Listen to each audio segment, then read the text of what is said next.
Hey there, and welcome to our very first Think Like a Human. We're going to dive into all the weird, wonderful, and sometimes just plain frustrating ways our brains work. And today, we are starting with a classic. Why in the world does your brain get stuck on repeat, replaying every single moment that makes you want to, just quietly exit society forever? I mean, come on, how true is this? It's like your brain is the world's most dedicated, high-definition museum of your personal mishaps. You can remember the exact weird tone of voice you used with a barista 5 years ago, but where did you park the car this morning?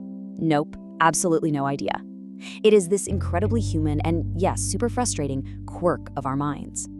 Ah, yes, the Cringe channel. You know the one. It's got all your greatest hits on a 24/7 loop. That time you waved back at someone who wasn't waving at you, it's on there. The joke that completely bombed in a dead silent meeting, primetime slot. It can feel like you're the only one watching, but believe me, we're all subscribed to our own version. Okay, so let's get into it. This whole mental replay thing, it isn't just you being overly dramatic or weird. It's a real recognized pattern of thinking. It actually has a name. So right now, we're gonna give that Cringe channel its official scientific title. So this definition comes straight from a huge meta-analysis on the topic. Let's just break that down real quick. Repetitive, well, yeah, that's our broken replay button. Passive and relatively uncontrollable, that's the key part. It feels like it's happening to you, right? Not like you're choosing to do it. And focused on negative content? Of course. It's never replaying that one time you were effortlessly charming, is it? And R&T basically comes in two main flavors. First, you've got rumination. That's when you're stuck in the past, just replaying that awkward conversation on a loop. Then you've got its cousin, worry. That's when you're stuck in the future, pre-playing all the million ways that big presentation could go wrong. So one's a highlight reel of past failures, the other is a trailer for future ones. Fun stuff, right? Now here's the thing. While this is a totally normal thing that human brains do, that doesn't mean it's, free. Having that Cringe channel blasting in your head all the time, it comes with a real cost. It's not just a little annoying, it is genuinely exhausting. And the research here is crystal clear. This kind of thinking is a major risk factor for things like anxiety and depression. It literally gets in the way of you feeling better. And even when you do start to feel better, it makes it harder to stay that way. It's like you're trying to climb out of a hole, but your own brain keeps tossing the rope back down to the bottom. And this just nails the feeling, doesn't it?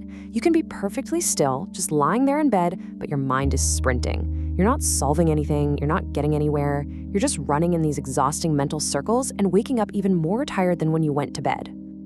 Okay, pay attention to this next part because it is, without a doubt, the most important insight from all the research. This idea completely reframes the whole problem of overthinking, and honestly, it might just change how you think about your own Cringe channel. Let's just let that sit for a second. The process is more important than the content.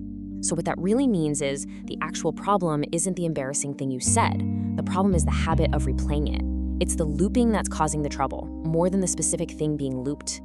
And you can actually see it in the data. This chart comes from a massive analysis of 55 different studies.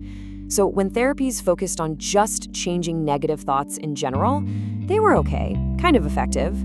But when they got laser focused on stopping the process of rumination, that mental habit of getting stuck, wow, they were way, way more effective. I mean, just look at that difference on the chart, it's huge. And that right there is the big takeaway. See, trying to argue with a cringy memory or trying to convince yourself it wasn't that bad, that's like trying to fight a single wave in the ocean. It's pointless. But learning to notice the process, to see the loops starting up and choosing not to get on for the ride, that's like learning how to surf. So let's wrap this all up. Let's bring it home with one final thought.